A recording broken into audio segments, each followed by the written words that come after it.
coastal plain and another one is western coastal plain.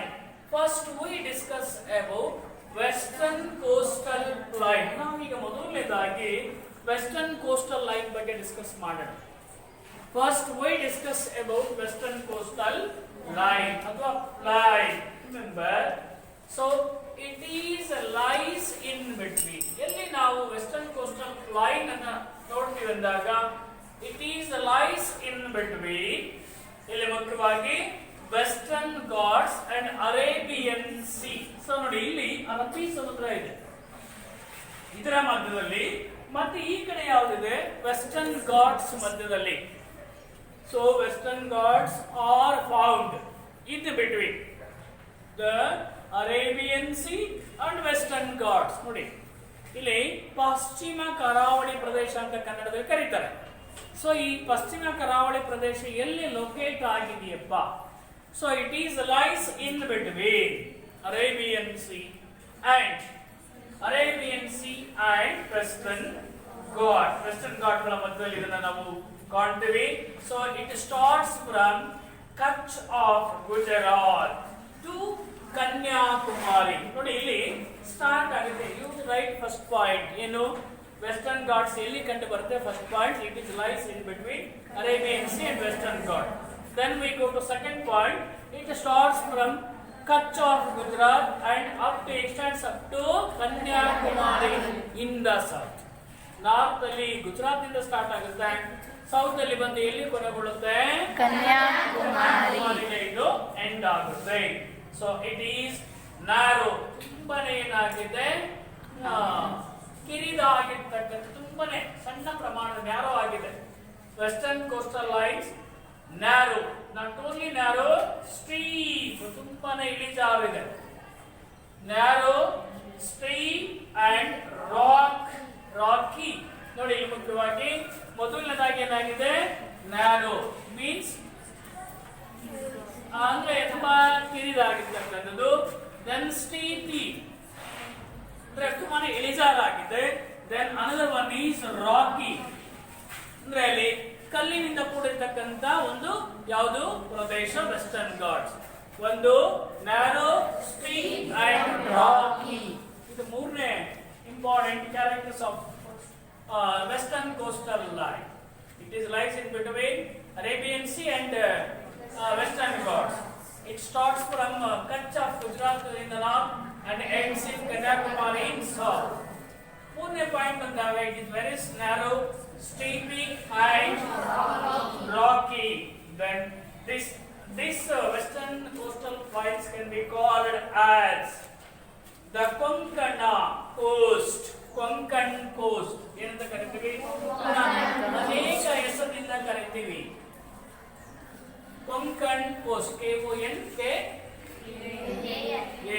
Konkan coast ಅಂತೇಳಿ ಕರಿತೀವಿ. ಎಲ್ಲಿ ಕರಿತೀವಿ ಇದನ್ನ? ವೆಸ್ಟರ್ನ್ ಕೋಸ್ಟಲ್ ಲೈನ್ಸ್ ಅನ್ನು ನಾವು ಕೊಂಕಣ ಕೋಸ್ಟ್ ಅಂತ ಕರಿತೀವಿ. ಎಲ್ಲಿ ಅಂದ್ರೆ ಮುಖ್ಯವಾಗಿ ಸೌತ್ ಆಫ್ ಗುಜರಾತ್, ಗುಜರಾತಿನ ದಕ್ಷಿಣ ಭಾಗದಲ್ಲಿ ಇದನ್ನು ನಾವು ಏನಂತ ಕರಿತೀವಿ? Konkan coast. This western coastal line is also called as Konkan coast in at the south part of Gujarat and extends up to ಎಲ್ಲಿವರೆಗೆ? ಮುಖ್ಯವಾಗಿ ದಾಮನ್ ಇನ್ ಗೋವಾ, ಗುಜರಾತ್ ನಿಂದ ಗೋವಾದವರೆಗೆ. ರಿಮೆಂಬರ್, ಇಲ್ಲಿ ಈ ಪ್ಲೇಸ್ ಅಲ್ಲಿ ನಿಮಗೆ ಗೋವಾ ಬರುತ್ತೆ. ಕರ್ನಾಟಕದ ಮೂಲೆಯಲ್ಲಿ ಗೋವಾ ಇದೆ, ಕರ್ನಾಟಕದ ಮೂಲೆಯಲ್ಲಿ ಗೋವಾ ಇದೆ. ಅಲ್ಲಿ ಗುಜರಾತ್ ನಿಂದ ಹಿಡಿದು ಇಲ್ಲಿವರೆಗೂ ಈ ಏರಿಯಾವನ್ನು ನಾವೇನಂತ ಕರಿತೀವಿ? Konkan coast. Western coastal lines is also called as Konkana coast from Gujarat to Goa. ಗೋವಾದವರೆಗೆ ನಾವು ಕೊಂಕಣ ಕೋಸ್ಟ್ ಅಂತ ಕರಿತೀವಿ. And also the Karnataka coast ಅಂತ ಕರಿತೀವಿ. ವೆಸ್ಟರ್ನ್ ಕೋಸ್ಟಲ್ ಲೈನ್ ಅನ್ನ ಕರ್ನಾಟಕ ಕೋಸ್ಟಲ್ ಲೈನ್ ಅಂತ ಕರಿತೀವಿ. ಎಲ್ಲಿಗೆ? ಮುಖ್ಯವಾಗಿ ಫ್ರಮ್ ಗೋವಾ ಟು ಮಂಗಳೂರು. ನೋಡಿ, ಇಲ್ಲಿ ಗೋವಾದಿಂದ ಹಿಡಿದು ನಮ್ಮ ಕರ್ನಾಟಕದ ಮಂಗಳೂರು ಮಧ್ಯಭಾಗದಲ್ಲಿ ಕರ್ನಾಟಕ ಕೋಸ್ಟಲ್ ಲೈನ್ ಅಂತ ಕರಿತೀವಿ. ನೋಡಿ, ಮೇಲೆ ಕೊಂಕಣ ಕೋಸ್ಟಲ್ ಲೈನ್ ಅಂತ ಕರಿತೀವಿ. ದೆನ್ ಗೋವಾ ಟು ಮಂಗಳೂರು ಅದನ್ನ ಏನಂತ ಕರಿತೀವಿ ನಾವು? ಸೊ ಅದಾದ ನಂತರ ಇಲ್ಲಿ ಮುಖ್ಯವಾಗಿ ಸೊ ಮಲಬಾರ್ ಕೋಸ್ಟ್ ಅಂತ ಇನ್ನೊಂದು ಹೆಸರಿದೆ, Malabar coast. So Mangaluru to Kanyakumari, ಇಲ್ಲಿಂದ ಹೇಳಿದ್ರೆ ಈ ಭಾಗದಲ್ಲಿ ಇದನ್ನ ಏನಂತ ಕರಿತೀವಿ, ಮಲಬಾರ್ ಕೋಸ್ಟ್. ಮೂರು ಹೆಸರಿನಿಂದ ಕರಿತೀವಿ. Western coastal plains are called in 3 names. One is Konkana coast, from where to there? Gujarat to Goa. Then Goa to Mangalore, Karnataka coast. Karnataka coast. Then Mangalore to Kanyakumari, Mangalore to Kanyakumari, Malabar coast ಅಂತೇಳಿ ಮೂರು ಹೆಸರಿನಿಂದ ಇದನ್ನು ನಾವು ಕರೀತೀವಿ. ಯಾವುದನ್ನ? Western coastal plain. Then after eastern coastal plain, ಆ ಕಡೆ ಹೋಗೋಣ. Eastern coastal plain extracts from, ಇಲ್ಲಿ ಮುಖ್ಯವಾಗಿ ನಾರ್ತ್ ಅಲ್ಲಿ ರಿವರ್ ಸುವರ್ಣರೇಖಾ, ಸುವರ್ಣರೇಖಾ ಅಂತ ಇದೆ. ಸುವರ್ಣರೇಖಾ ಅಂತ ನಿಮ್ಮಲ್ಲಿದೆ. ನೋ, ಅಲ್ಲಿ ಇಟ್ ಸ್ಟಾರ್ಟ್ಸ್ ಫ್ರಮ್ ನಾರ್ತ್ ಅಲ್ಲಿ ಸುವರ್ಣರೇಖಾ ರಿವರ್, ಸುವರ್ಣ ನೋಡಿ. Eastern ghats starts from Suvarnarekha river in north. North ಅಲ್ಲಿ ಯಾವ ನದಿಯಿಂದ ಪ್ರಾರಂಭ ಆಗುತ್ತೆ ಅಂದ್ರೆ Suvarnarekha river in the north and to Kanyakumari in south. ಎಲ್ಲಿ ಬಂದು ಕ್ಲೋಸ್ ಆಗುತ್ತೆ, ಸೇಮ್ ಕನ್ಯಾಕುಮಾರಿಗೆ ಬರುತ್ತೆ. ಇಲ್ಲಿ ಎಂಡ್ ಆಗುತ್ತೆ. Starts from Suvarnarekha river and ends in Kanyakumari. ಎರಡನೇ ಪಾಯಿಂಟ್ ನಾವು ಎಲ್ಲಿ ನೋಡ್ತೀವಿ, ಇಲ್ಲಿ ಇದು ಎಲ್ಲಿ ಬಂತು, ಇಲ್ಲಿಂದ ಕಚ್ನಿಂದ ಕನ್ಯಾಕುಮಾರಿ ಒಂದು ಪಾಯಿಂಟ್. ಅಪೋಸಿಟ್ ಬರೆದಾಗ ಇಲ್ಲಿ start from Suvarnarekha river to Kanyakumari, ಒಂದು ಪಾಯಿಂಟ್ ಈಕ್ವಲ್ ಆಯ್ತು. ಎರಡನೇ ಪಾಯಿಂಟ್ ಏನ್ ನೋಡಿ ನಾವು, ಎಲ್ಲಿ ಕಂಡು ಬರುತ್ತೆ, ಎಲ್ಲಿ ಲೊಕೇಟ್ ಆಗಿದೆ ಅಂತ ಹೇಳಿದಾಗ, ಇಲ್ಲಿ ಈಸ್ಟರ್ನ್ ಘಾಟ್ಸ್ ಎಲ್ಲಿ ಲೊಕೇಟ್ ಆಗಿದೆ ಅಂತ ನೋಡಿದಾಗ ಇಟ್ ಲೊಕೇಟ್ಸ್ ಅಥವಾ it lies in between eastern Ghats and ಬೇ ಆಫ್ ಬೆಂಗಾಲ್. ನೋಡಿ ಇಲ್ಲಿ ಬಂಗಾಳ ಕೊಲ್ಲಿ ಈ ಕಡೆ ಇದ್ರೆ, ಈ ಕಡೆ ವೆಸ್ಟರ್ನ್ ಈಸ್ಟರ್ನ್ ಘಾಟ್ಸ್ ಇದೆ, ಅದ್ರ ಮಧ್ಯದಲ್ಲಿ ನಾವು ಕಾಣ್ತೀವಿ. ಇದು component point. It lies in between Arabian sea and Western Ghats. In the same way it lies in between Bay of Bengal and Eastern Ghats. ಬಹಳ ಈಸಿಯಾಗಿ ಬರೀಬಹುದು.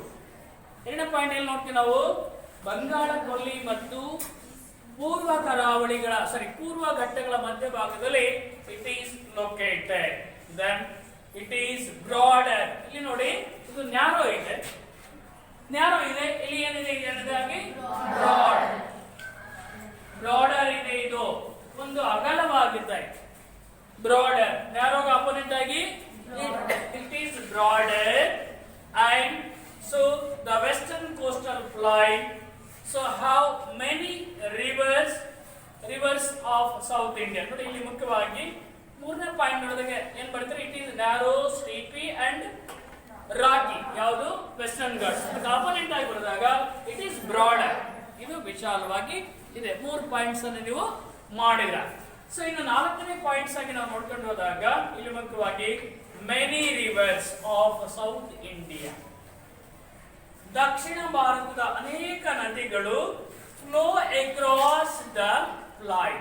ಇನ್ನು ನಮ್ಮ ಡಕ್ಕನ್ ಪ್ರಾಂತ್ಯದಲ್ಲಿ ಹರಿದು ಹೋಗ್ತಕ್ಕಂಥ ನದಿಗಳು ಏನ್ ಮಾಡುತ್ತೆ, ದೇ ಹ್ಯಾವ್ ಫಾರ್ಮ್ಡ್ ಡೆಲ್ಟಾಸ್. ನೋಡಿ ಇಲ್ಲಿ ಯಾವುದೇ ಡೆಲ್ಟಾ ಇಲ್ಲ.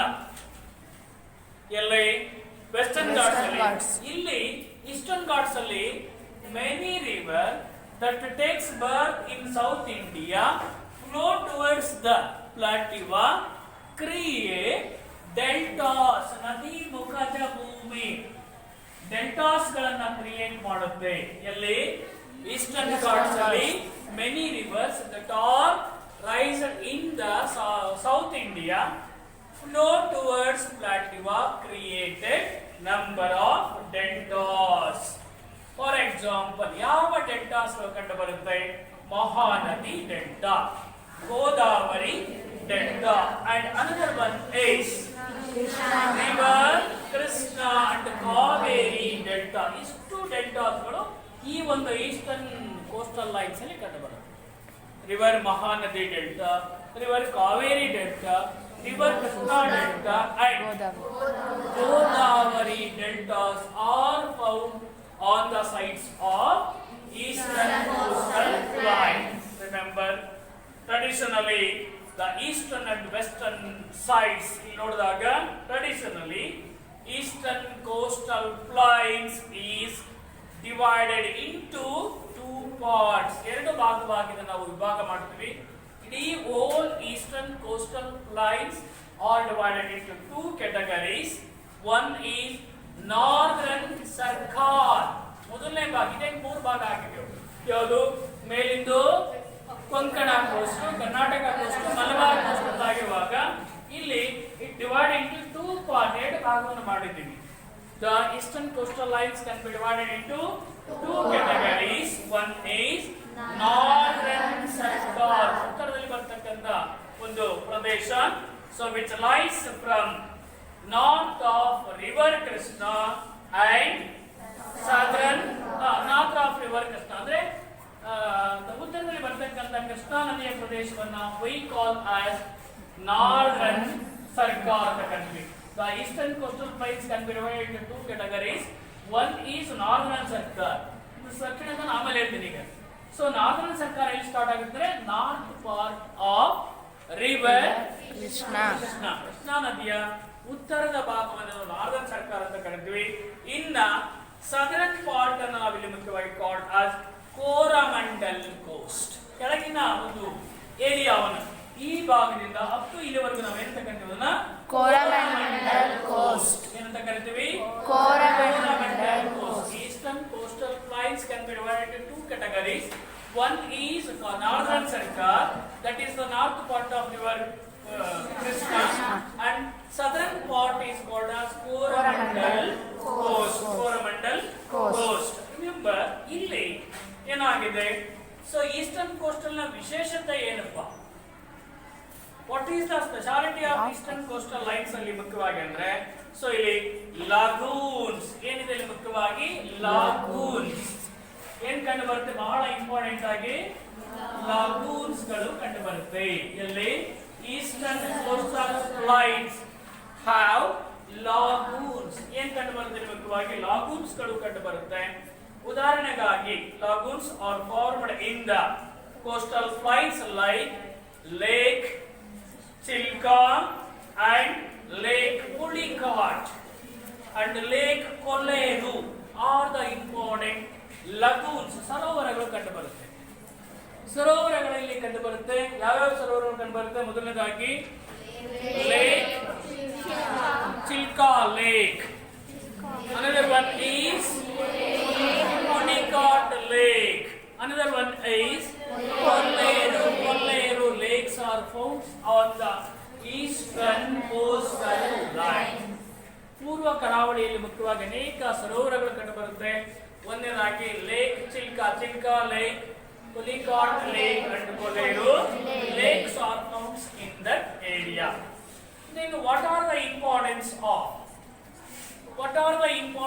coastal lines of our country or the plains of our country? ಹಾಗೆ ನೋಡಿದಾಗ point number 1, the coastal plains of India provide some natural harbor. ನೋಡಿ, ಈ ಕೋಸ್ಟಲ್ ಪ್ಲೈನ್ ನಮಗೆ ಏನನ್ನ ಕೊಟ್ಟಿದೆ? ಮೊದಲನೇದಾಗಿ ನ್ಯಾಚುರಲ್ ಹಾರ್ಬರ್, ಅಂದ್ರೆ ಸ್ವಾಭಾವಿಕವಾಗಿ ತನ್ನಷ್ಟಕ್ಕೆ ತಾನೇ ನಿರ್ಮಾಣಗೊಂಡಿರ್ತಕ್ಕಂಥ ಬಂದರು ಪ್ರದೇಶಗಳನ್ನು ಕೊಟ್ಟಿದೆ. ಸೊ ಇಲ್ಲಿ these coastal plains are provided natural harbor, ಅಂದ್ರೆ ಸ್ವಾಭಾವಿಕವಾಗಿರ್ತಕ್ಕಂಥ ಬಂದರುಗಳನ್ನು ನಮಗೆ ಕೊಟ್ಟಿದೆ.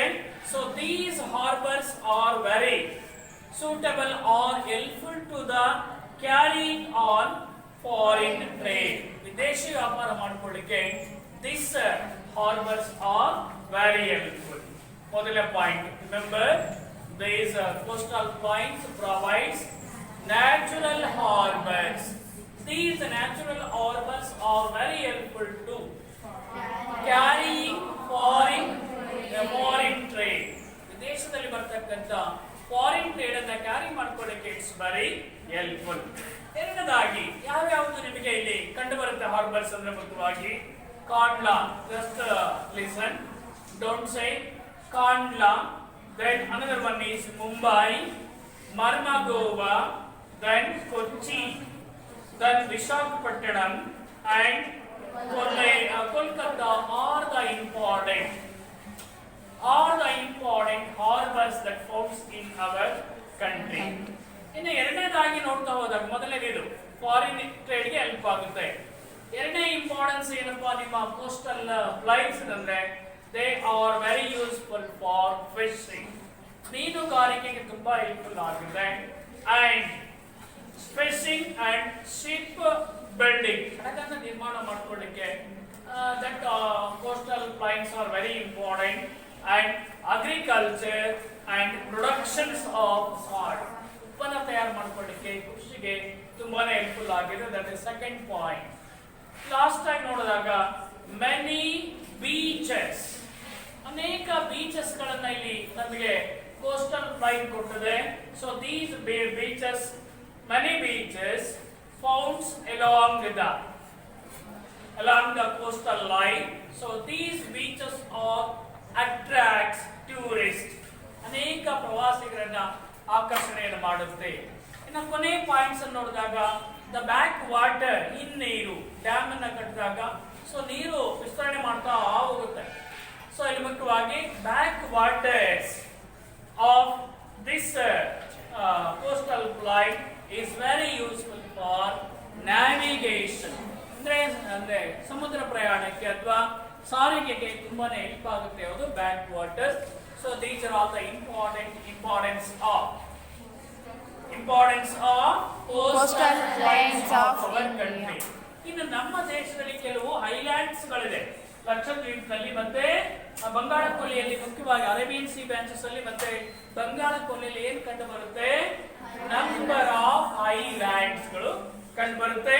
Totally in our country 247 islands are there in our country. ನಮ್ಮ ದೇಶದಲ್ಲಿ 247 ದ್ವೀಪಗಳು, ಒಂದು ಕಡೆ ಭೂಮಿ ಇದು, ಎಲ್ಲ ಕಡೆ ಇರತಕ್ಕಂತಹ 247 islands are founds in our country. Of these, ಇವುಗಳಲ್ಲಿ 204 ಐಲ್ಯಾಂಡ್ಸ್ ಆರ್ ಇನ್, 204 ಐಲ್ಯಾಂಡ್ಸ್ ಗಳು ಎಲ್ಲಿ ಕಂಡು ಬರುತ್ತೆ, ಬೇ ಆಫ್ ಬೆಂಗಾಲ್ ನಲ್ಲಿ ಕಂಡು ಬರುತ್ತೆ. ಯಾವುದು 204 islands are found in Bay of Bengal and 43 are in 43. Now remaining 43 is Arabian Sea ನಲ್ಲಿ ನಮಗೆ 43 islands ಗಳನ್ನು ಕಾಣ್ತೀವಿ. Totally 247 islands ಅಲ್ಲಿ 204 in Bay of Bengal and 43 are in Arabian Sea. The Andaman and the Nicobar Islands are in the Bay of Bengal. Bangala ಕೊಲ್ಲಿಯಲ್ಲಿ. So ಇಲ್ಲಿ ನೋಡಿ ಅಂಡಮಾನ್ ಮತ್ತು ನಿಕೋಬಾರ್ ದ್ವೀಪಗಳ ಸಮೂಹ. Andaman and Nicobar islands group are in Bay of Bengal. Bangala ಕೊಲ್ಲಿಯಲ್ಲಿ ಯಾವ group ಇದೆ, Andaman and Nicobar.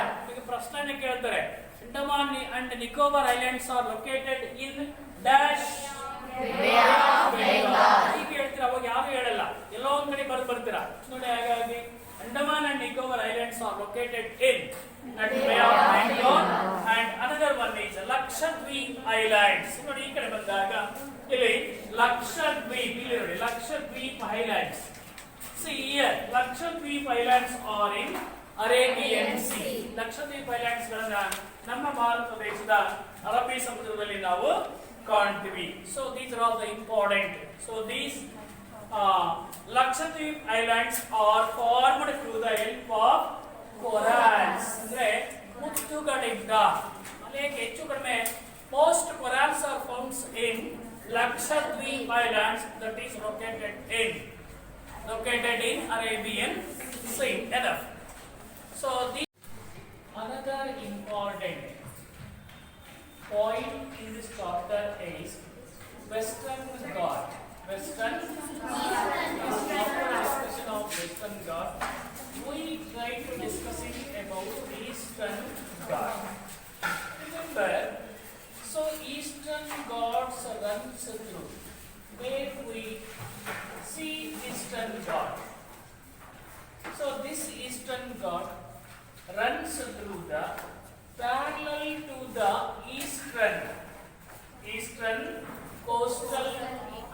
Line of India. ಇಲ್ಲಿ ಮುಖ್ಯವಾಗಿ ಈಸ್ಟರ್ನ್ ಘಾಟ್ ಅನ್ನು ನಾವು ನೋಡಿದಾಗ eastern ghats runs parallely. Yes ನೀನೇ ಆನ್ಸರ್ ಮಾಡಪ್ಪ ಲಾಸ್ಟ್ ಒನ್. ಸೊ ಇಲ್ಲಿ ಮುಖ್ಯವಾಗಿ so eastern ghats runs to parallel to the coastal line of India. ಭಾರತದ ಕರಾವಳಿ ಪರ್ವತ ಪ್ರದೇಶದ ಜೊತೆಯಲ್ಲೇನೆ ಇಲ್ಲಿ ಮುಖ್ಯವಾಗಿ eastern coastal line. See here that is eastern coastal line. See here, that is eastern coastal line. Where we found eastern coastal line, so that is lies parallel to the eastern coastal line. ಇಲ್ಲಿ ಮುಖ್ಯವಾಗಿ ಇಲ್ಲಿ ಪೂರ್ವ ಕರಾವಳಿ ಪ್ರದೇಶದ ಜೊತೆಯಲ್ಲೇನೆ so we see the eastern ghats. So ಇಲ್ಲಿ ಮುಖ್ಯವಾಗಿ eastern ghats extends from Mahanadi Valley. See here, ಇಲ್ಲಿ ಮಹಾನದಿ ಬರುತ್ತೆ. See here, ಮಹಾನದಿ ವ್ಯಾಲಿ ಇಂದ ಸ್ಟಾರ್ಟ್ ಆಗುತ್ತೆ. Mahanadi valley and ends in Kanyakumari. Clear? ಕನ್ಯಾಕುಮಾರಿಯಲ್ಲಿ ಎಂಡ್ ಆಗುತ್ತೆ. But Eastern Ghats meets western ghats in the place like Nilgiri hill. Nilgiri ಪರ್ವತ ಪ್ರದೇಶದಲ್ಲಿ ಎರಡೂ ಘಾಟ್ಸ್ಗಳು ಏನಾಗುತ್ತೆ, ಸಂಧಿಸುತ್ತೆ, ಭೇಟಿಯಾಗುತ್ತೆ, ಒಂದಕ್ಕೊಂದು ಜಾಯಿನ್ ಆಗುತ್ತೆ. Remember these two eastern Ghats and Western Ghats ಏನಾಗುತ್ತೆ ಮುಖ್ಯವಾಗಿ so meets at Nilgiri in the south. Western ghat ಮತ್ತು ಈಸ್ಟರ್ನ್ ಘಾಟ್ಸ್ಗಳು ನೀಲಗಿರಿ ಪರ್ವತ ಪ್ರದೇಶದಲ್ಲಿ ಎರಡು ಸಾಯಿ ಮುಖ್ಯವಾಗಿ ಜಾಯಿನ್ ಆಗುತ್ತೆ. They are Eastern Ghats are lower than the Western Ghats. ತುಂಬಾ ಕೆಳಮಟ್ಟದಲ್ಲಿ ಇದೆ. Eastern Ghats are lower than the Western Ghats and are not continuous. ನೋಡಿ ಇಲ್ಲಿ Western Ghats ಏನಾಗಿದೆ, ಕಂಟಿನ್ಯೂಯಸ್ ಆಗಿದೆ. ಬಟ್ ಈಸ್ಟರ್ನ್ ಘಾಟ್ಸ್ ಏನಾಗಿದೆ, ನಾಟ್ ಕಂಟಿನ್ಯೂಯಸ್. ಸೊ ಡಿಫರೆನ್ಸಿಯೇಟ್ ಮಾಡಬೇಕಾದ್ರೆ ನೀವು ಇಲ್ಲಿ ಮುಖ್ಯವಾಗಿ ವೆಸ್ಟರ್ನ್ ಘಾಟ್ಸ್ ಆರ್ ಕಂಟಿನ್ಯೂಯಸ್, ಅದು ಕಾಂಪೋನೆಂಟ್ ಆಗಿ Eastern Ghats are not continuous ಅಲ್ವಾ. ಎರಡನೇ ಪಾಯಿಂಟ್ ಆಗಿ Eastern Ghats are lower then the Western Ghat. Remember, so ಇನ್ನು ಭಾರತದಲ್ಲಿ ಮುಖ್ಯವಾಗಿ ಸೊ ಇಲ್ಲಿ the highest peak in the Eastern Ghats are Armakonda. is the highest peak. ಯಾವುದು?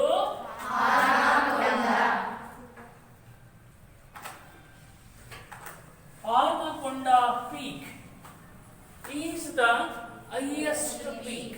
ನೋಡಿ ಅಲ್ಲಿ ಹೆಂಗೆ ಅನ್ನಮುಡಿ ಹೆಂಗೆ ವೆಸ್ಟರ್ನ್ ಘಾಟ್ಸ್ ಅಲ್ಲಿ ಹೈಯೆಸ್ಟ್ ಪೀಕ್, ಹಾಗೇನೆ ಆರ್ಮಕೊಂಡ is the highest peak in eastern ghats. So that is the eastern and western. So then we try to discussing about Deccan Plateau. Deccan ಪ್ರಸ್ಥಭೂಮಿ ಅಂತೇಳಿ ಕರೀತೀವಿ. Deccan Plateau. The page number 103 ನಿಮಗೆ ಇದೆ. Page number 103 Deccan Plateau ಬಗ್ಗೆ ಮಾಹಿತಿಯನ್ನು ಕೊಟ್ಟಿದ್ದಾರೆ. So ಇಲ್ಲಿ ಮುಖ್ಯವಾಗಿ remember, so it is bounded by Deccan Plateau is bounded by, see in our textbook, Satpura range ಇದೆ. Satpura ಪರ್ವತ ಪ್ರದೇಶ. Deccan Plateau is bounded by Satpura. Page number 102 ನಲ್ಲಿ ನೋಡಿ ಗೊತ್ತಾಗುತ್ತೆ. ಪೇಜ್ ನಂಬರ್ 102 ನಲ್ಲಿ Satpura range. Deccan Plateau is bounded by Satpura and Vindhya. Don't say, just listen. So you see where it is, then don't say. Remember, so Deccan Plateau is bounded by Satpura and Vindhya range in the northwest. See here, so ಇಲ್ಲಿ ಇರತಕ್ಕಂಥದ್ದು Deccan Plateau ಇಲ್ಲಿ. So Deccan Plateau ಇದು ಈ ಭಾಗ clear ಕಾಣಿಸುತ್ತಲ್ಲ? See here, that is Deccan Plateau. ಈ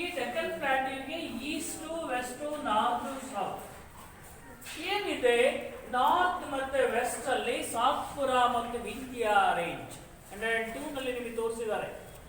ಸಾತ್ಪುರಾ ಬೆಟ್ಟಗಳು ಮತ್ತು ವಿಂಧ್ಯ ಬೆಟ್ಟಗಳು ಅಂತೇಳಿ ಇನ್ ಪೇಜ್ ನಂಬರ್ 102 ನಲ್ಲಿ ನಿಮಗೆ ತೋರಿಸಿದ್ದಾರೆ. Remember, Deccan Plateau is surrounded by Vindhya and Satpura range. Then the Western Ghats, the Western Ghats in the western side. ಈ Deccan Plateau ಭಾಗ ಪಶ್ಚಿಮ ಭಾಗದಲ್ಲಿ ಏನಿದೆ? ವೆಸ್ಟರ್ನ್ ಘಾಟ್. ನೋಡಿ ಇಲ್ಲಿ ವಿಂಧ್ಯ ಸಾತ್ಪುರ ರೇಂಜ್ ಇದೆ. ನೋಡಿ ವಿಂಧ್ಯ ಪರ್ವತ ಪ್ರದೇಶ, ಸಾತ್ಪುರ ಪರ್ವತ ಪ್ರದೇಶ ಇಲ್ಲಿದೆ. ಇನ್ ದ ನಾರ್ತ್ ಮತ್ತೆ ಈಸ್ಟ್ ಮಧ್ಯದಲ್ಲಿ. ಇನ್ನು ವೆಸ್ಟ್ ಅಲ್ಲಿ ಏನಿದೆ? ವೆಸ್ಟರ್ನ್ ಘಾಟ್. ಇನ್ನು ಈಸ್ಟ್ ಅಲ್ಲಿ ಏನಿದೆ? ಈಸ್ಟರ್ನ್ ಘಾಟ್. ನೋಡಿ ಡೆಕ್ಕನ್ ಪ್ಲಾಟ್ಯೂ ಅನ್ನು ಎಲ್ಲಿ ನೀವು ಐಡೆಂಟಿಫಿಕೇಶನ್ ಮಾಡ್ತೀರಾ ಇನ್ ಇಂಡಿಯಾದಲ್ಲಿ? So Deccan plateau so is bounded by, surrounded by Vindhya and Satpura range in the northwest, then Western Ghats in the western sides and Eastern Ghats in the eastern side, and Mahadeva and Maikala range. Mahadeva ಪರ್ವತ ಪ್ರದೇಶ ಮತ್ತು ಮೈಕಲ ಪರ್ವತ ಶ್ರೇಣಿಯಲ್ಲಿದೆ, north ಅಲ್ಲಿ ಇದೆ. So in this way our Deccan Plateau is surrounded. ನಿಮಗೆ ಗೊತ್ತಾಯ್ತು, ಇಲ್ಲಿ western Ghats ಇದೆ, ಇಲ್ಲಿ ಈಸ್ಟರ್ನ್ ಘಾಟ್ಸ್ ಇದೆ, ಇಲ್ಲಿ ವಿಂಧ್ಯ ಸಾತ್ಪುರ ಇದೆ. ಈ ಭಾಗದಲ್ಲಿ ಏನಿದೆ? Mahadeva and Maikala range in the north. Then Chota Nagpur Plateau lies in the north east. ನೋಡಿ ಇಲ್ಲಿ ನಾರ್ತ್ ಮತ್ತು ಈಸ್ಟ್ ಮಧ್ಯ ಭಾಗ ಯಾವುದು? Chota Nagpur plateau. So these are all the surrounded bodies, surrounded areas of Deccan Plateau. Remember, Deccan Plateau is surrounded by Vindhya and Satpura range in northwest, Western Ghats in the western side, Eastern Ghats in the eastern side, and Mahadeva and Maikala range in the northeast. So that is the boundary. Athwa Deccan Plateau is surrounded by these items. Then what are the importance of Deccan Plateau or totally ಮೂರನೇ ಭಾಗವಾಗಿರ್ತಕ್ಕಂಥ ಯಾವುದೆಲ್ಲ ಮುಖ್ಯವಾಗಿ? So the peninsular plateau, the importance in what are the importance of peninsular plateau? ಹೇಗೆ Himalaya importance ಇದೆಯೋ, northern great plain ನ importance ಇದೆಯೋ, ಹಾಗೇನೆ the importance of ಯಾವುದು? Peninsular plateau. Importance of peninsular plateau. Remember, first one is peninsular plateau is rich in minerals. ನೋಡಿ, ಈ peninsular plateau ನಲ್ಲಿ from here to there, peninsular plateau ನ ಮೊದಲನೇ importance ಏನಂದ್ರೆ it is very rich in minerals. So many minerals, mica ore, iron ore, manganese ore, lot of ores are available in that area. So we say that it is the rich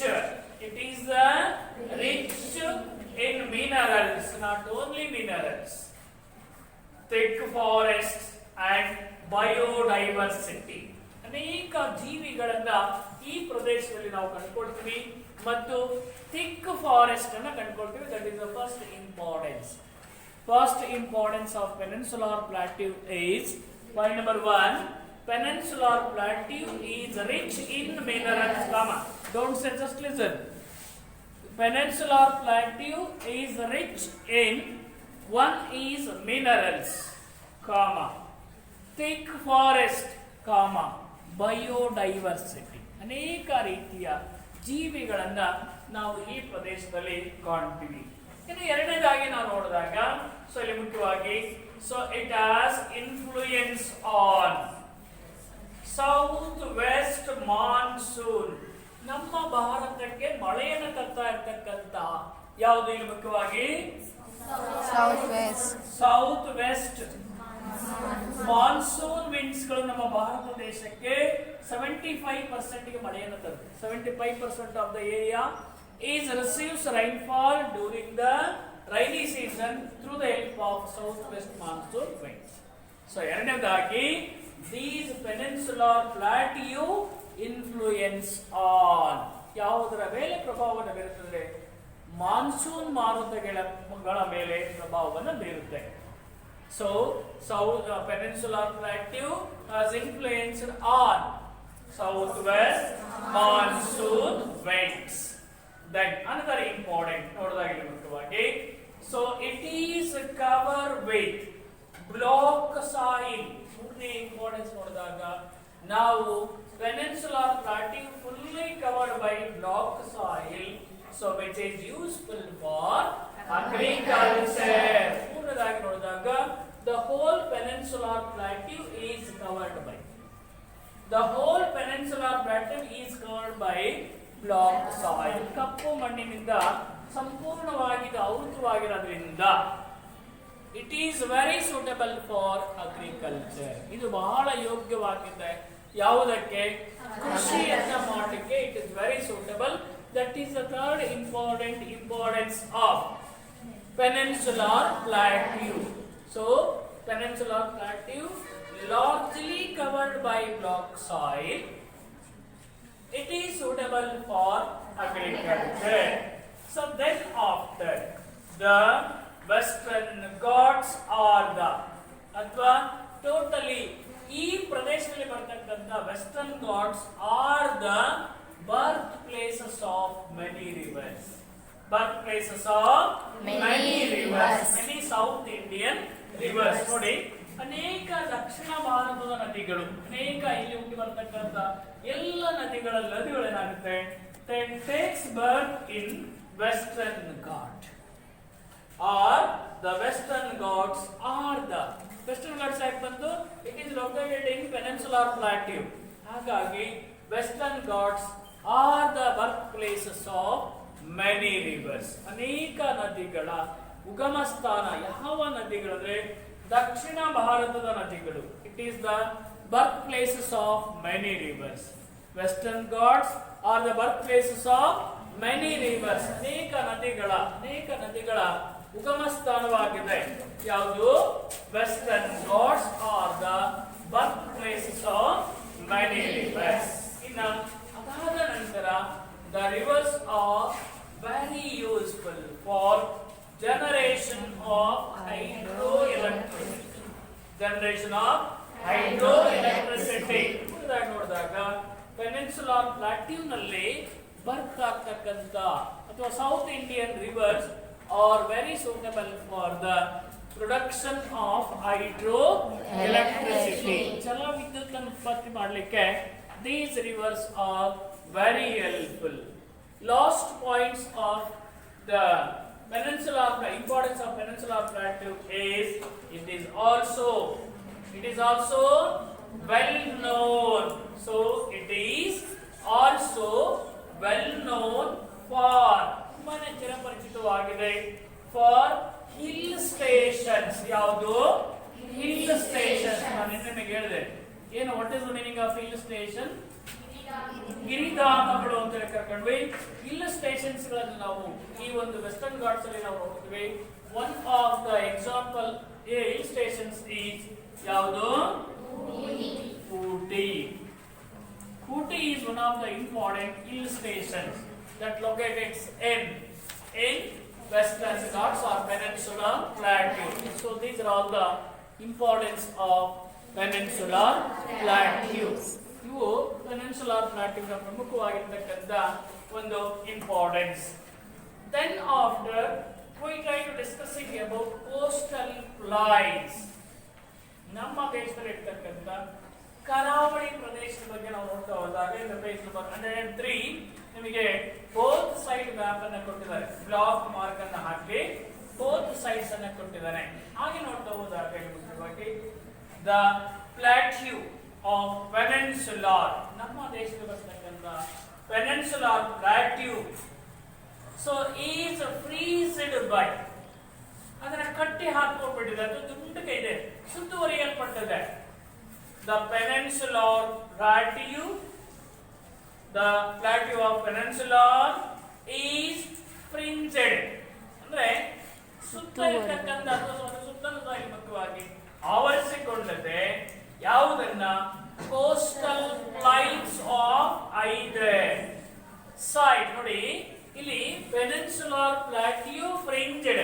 ನೋಡಿ ಇಲ್ಲಿ ಬರ್ತಕ್ಕಂಥ peninsular plateau ಏನಾಗಿದೆ, fringe ಆಗಿದೆ, ಆವರಿಸಿಕೊಂಡಿದೆ. ಏನನ್ನ? ನಮ್ಮ ದೇಶದ coastal plain area are fringed by the peninsular plateau totally.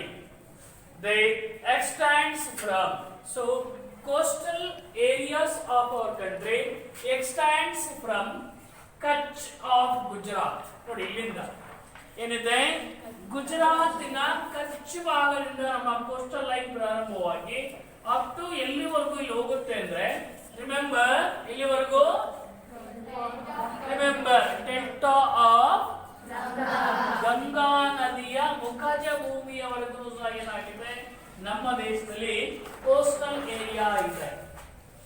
Coastal plain of our country extends from, so Kutch from Gujarat, Gujarat ರಾಜ್ಯದ ಕಚ್ ಪ್ರದೇಶದಿಂದ ಆರಂಭಗೊಳ್ಳುತ್ತೆ coastal plains of our country and extends up to ಎಲ್ಲಿವರೆಗೆ, ಇಲ್ಲಿ ಮುಖ್ಯವಾಗಿ delta of Gujarat in the east. ನೋಡಿ ಗಂಗಾ, ನೋಡಿ ಇಲ್ಲಿ West ಇಂದ ಪ್ರಾರಂಭವಾಗಿ, ವೆಸ್ಟ್ ನಲ್ಲಿ ಕಚ್ ಆಫ್ ಗುಜರಾತ್ ಇಂದ ಪ್ರಾರಂಭವಾಗಿ ಎಲ್ಲಿ ಬಂದು delta of Ganga in the eastern side ಅಲ್ಲಿ ಕೊನೆಗೊಳ್ಳುತ್ತೆ. That is the first point about coastal lines of our country. Coastal plains in our country extends from Kutch of Gujarat and ends in Ganga Delta in the west. Then yes, in the east. Then finally, the coastal plains can be divided into. The whole coastal lines of our country divided into two parts. One is western coast. First one. ಯಾವುದು? Western coastal plain. Then another one is eastern coastal line. ಮೊದಲನೇದಾಗಿ the whole coastline of our country divided into two categories. One is western coastal plain, western coastal plain and eastern coastal plain.